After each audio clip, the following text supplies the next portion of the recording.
Hello, everybody, and welcome to the Doctor's Notes podcast by Doc's Castle Media, a podcast I created to share the notes of one of my favorite reality shows ever, Big Brother USA. I'm your host, Doc, and I'm here to talk BP perspective from Doc's point of view. So here we go.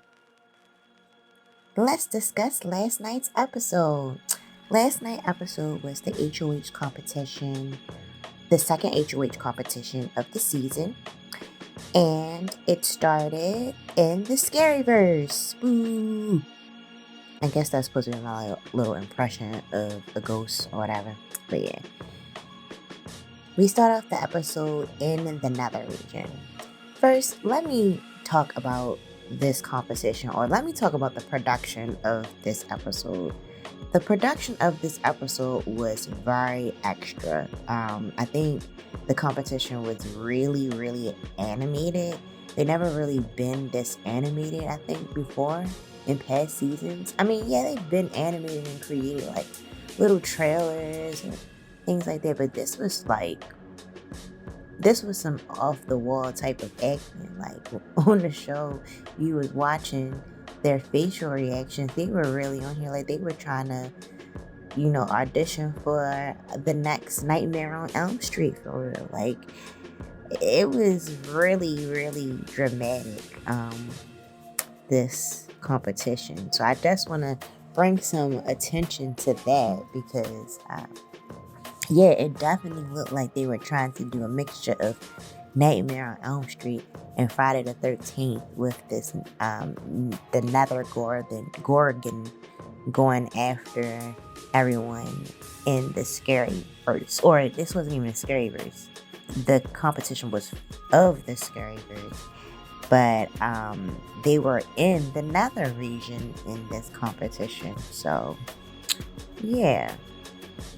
The props look pretty nice. I enjoyed looking at the props for the show.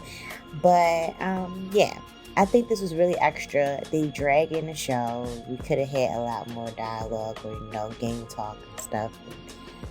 In the game or on the show other than this. But, I mean, I guess this is new. Something to entertain us right now while there's a writer's strike going on, I guess. Either way, I just want to just bring the attention to that. But basically, the game was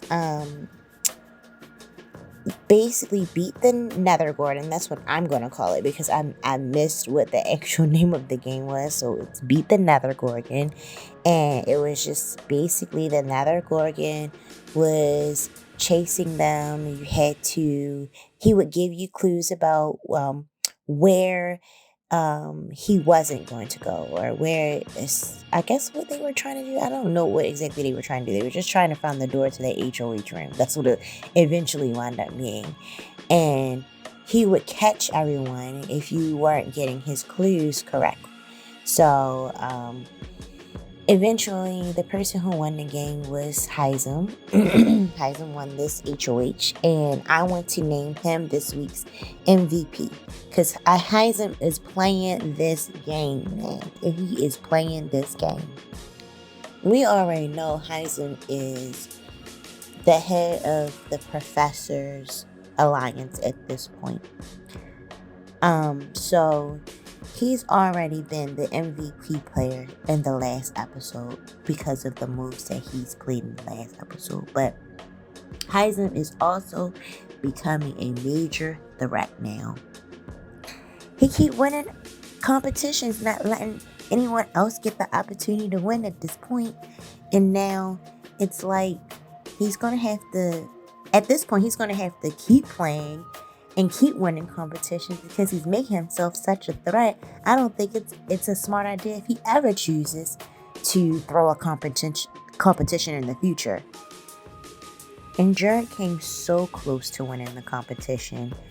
He just chose the wrong door because he didn't really find all the context clues that would give him the answer to open the correct door in the game to escape the Nether region. He went further into the Nether region and got stuck there, which became a major part in the game later on. But basically, because of his mistake, it's the reason why Heism won So it really wasn't like kind of like he really won because he chose the right thing, or it was a strength.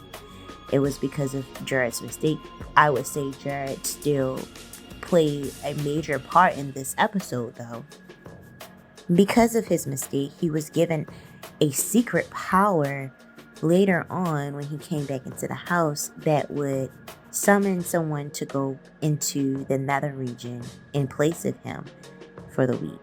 And that person that goes into the Nether region would be eliminated from being chosen to be a nominee, to be nominated to get evicted. So it was a secret power. That's what I would say.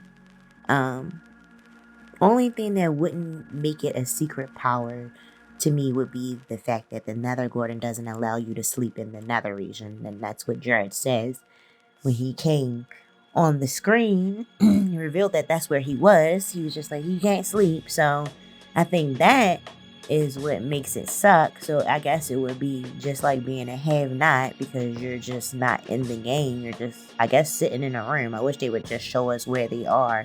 Back in the past, if you were in isolation, they would at least show you in the room. When Dan was in his season, in one of his seasons, he was locked in a room for 24 hours, and we just watched him lay in the room for 24 hours. If that's what the Nether region is, why not show us just them in the dark room? Because I don't think that's really what it is. They probably back there doing stuff. They can sleep back there.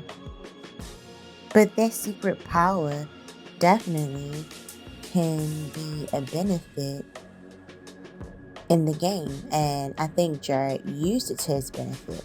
When he came back into the house, they told him that he had to choose someone to go in his place eventually. So he spoke to everybody in the house, and first being Heisem, after him being the winner of the competition. He had to talk to him to kind of be on the same page so that he wouldn't be put on the block, because he is still eligible to be put on the block, now that he's back in the house during the nominee ceremony.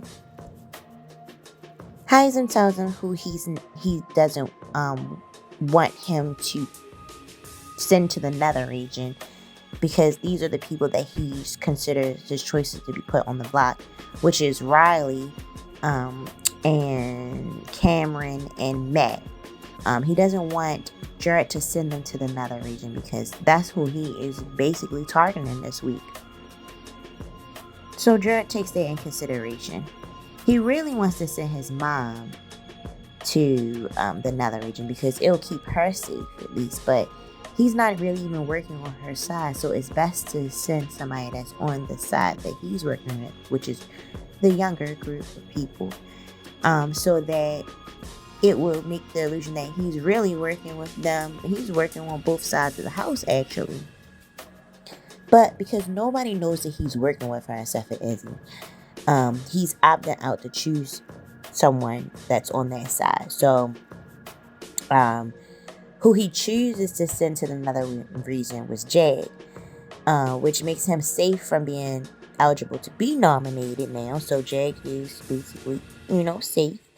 But Jag isn't too excited about being sent there, because he knows that Riley is a big threat to Heisem. That's who Heisem is coming after, and he doesn't want his alliance member, that's his final two alliance member, to be put on the block. So he wasn't understanding Jared's decision when Jared, really knew that Riley didn't want to be put on the block. Like, she basically went to Jared begging him to not put her, or to send her to the Nether region, because she saved him last week from being on the block. Jared kind of does owe her that, but at the same time, he don't. I mean, this is Big Brother. You don't owe anybody anything. You do whatever you want. And because he's considering his own game, I think it was a smart move that he did not send her to the Nether region, because it's still gonna make the professors upset. Honestly, Jared will become a threat, and I know Sari ain't gonna have that at all. So let's talk about the new alliances this week. We see that there are new alliances. The new alliance that is developing now is, I believe, Matt and Riley. They have a budding showmance slash flirtmance because, it's just the beginning. So they have a budding showmance developing. And because they're getting closer, of course, that makes them form an alliance because people outside can see how close they are becoming as well. The professors definitely see it, and Heisem, I think he even pointed out to someone speaking in this episode that the people that he was working with saw them as a threat. I think that's what he told Riley, that he saw them as a threat. It was either that or Cameron. And let me bring the attention to Cameron because Cameron is now a developing threat. He's a developing threat in this episode because Heisem reveals that that's who he is also targeting as well this week. Cameron, he's very good in competition, comes close to winning. He does really good in competing, and I think in this episode that's what Heisem was letting Cameron know, and Cameron even said it in his diary room at the end of the episode that's what he's taking it as. He's taking it as though Heisem is basically saying, hey, you're a competitor. Let's play. I still would say that the strongest alliance in this house, though, right now is still Sari and Jared because they continue to keep their relationship a secret and they're really working both for the house. I would say that Jared is, relaying information to his mom and she is guiding him in the right way and trying to decide how to play in the favor of the professors at this moment. And she's trying to keep her son safe on top of that at the same time. Right now it's working in their favor because Jared had that power. I wouldn't say that this would make him the MVP pair of this episode because I still think Heisem being the HOH, calling all the shots really in the episode, and telling people directly what it is. It was showing that he was MVP. He calling the shots and he making major moves. I honestly think that Riley might leave this week if she does not win the veto in the next episode. She might be going, which makes me take back my whole prediction of her at the beginning of the season when I said that her personality was going to take her far. She made a major mistake, I guess, now in telling Heisem that that's who she was threatened by and who she was targeting last week when she was HOH. I don't understand when you HOH and you just go straight to the person and let them know that they are a threat to you and you're going to put them on the light. I know you want to be straightforward, but I think I probably play a backstabbing type of game, honestly. I don't know if I would play what Heisem said that he was playing, a loyal and a game with integrity and respect. I don't think that I would play that type of game because those people that play those type of games don't usually win Big Brother.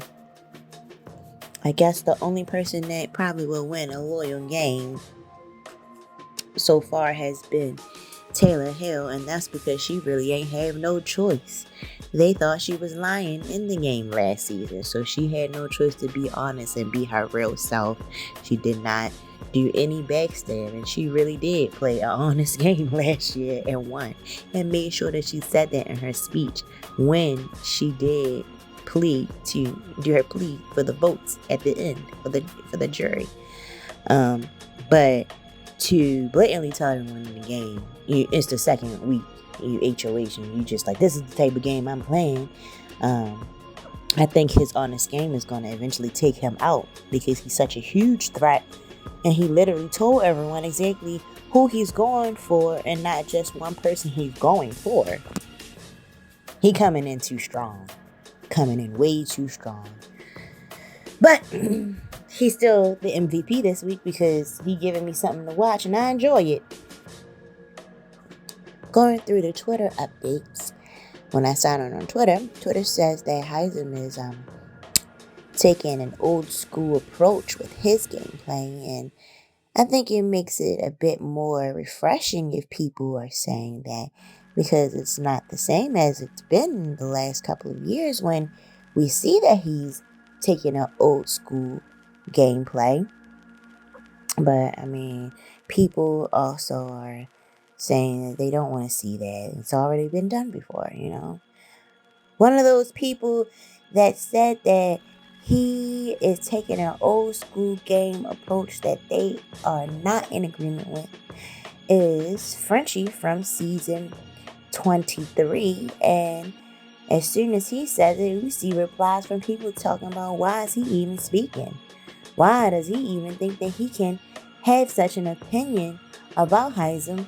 Because his HOH reign in that season was terrible. I agree, it was a very terrible.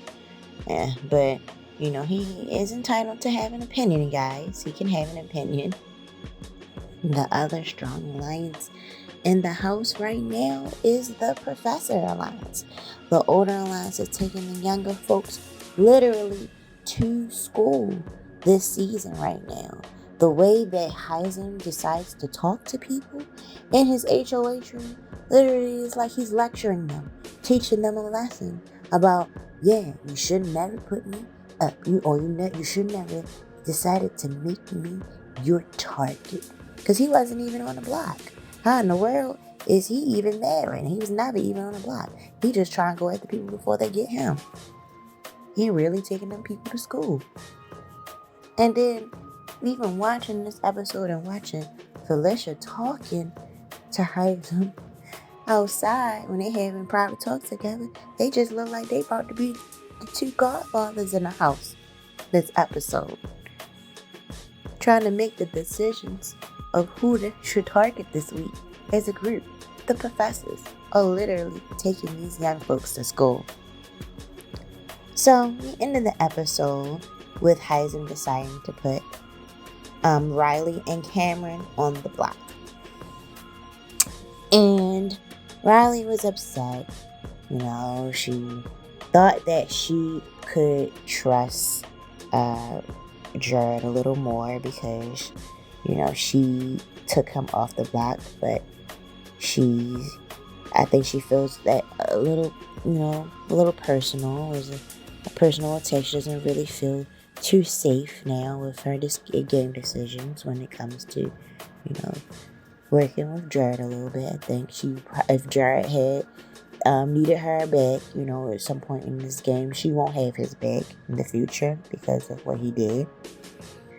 But boo-hoo, you just gotta move on and figure out what's going to work for you for the next move when you gotta play. You gotta try to save yourself, honey. She gotta try to get herself off the block. Cameron, he's just like, hey, I accept it. I'm a competition threat. And Heisem telling him he could put him up next to Riley because he's a threat to other people that he's working with. So he knows that he's a competition threat to many others. He's just going to take it on. But ultimately, I feel like I'm rooting for the professors because it's exciting to see what the other side is, shivering in their pants about. But I do want to see what they have to offer the other side. I want to see the game get switched up. We supposedly have some competitors, quote unquote, in Riley, Matt, and Cameron. So I guess we'll see what they have to offer in the next episode. So I look forward to that. But ultimately, what we went over today was, the HOH competition and them going into the Nether region trying to beat the Nether Gorgon. And how animated CBS decided to be in this episode. I don't understand why they decided to do all of this. It was very much so like we were watching something that was supposed to be on Tubi. We talked about the MVP of this week. The MVP this week, or this episode, not this week. The MVP, well, it's about to be this week because this is the second episode in a row. But the MVP player of this episode is Heisem. Again, we talk about a new budding showmance briefly. Matt and Riley are now becoming a strong showmance and becoming a threat, because they are a showmance. And we also talk about the developing threat that is coming to be Cameron, because Heisen currently thinks that Cameron is a threat. We also talk about the strong alliances that's in the house, which I think is still Suri and Jared and the professors. And we talked about how now Riley is shaky. But ultimately, we now know that the two people that are on the block is Riley and Cameron. And so it is time to see how they squirm in their little seats to try to save themselves before the veto competition.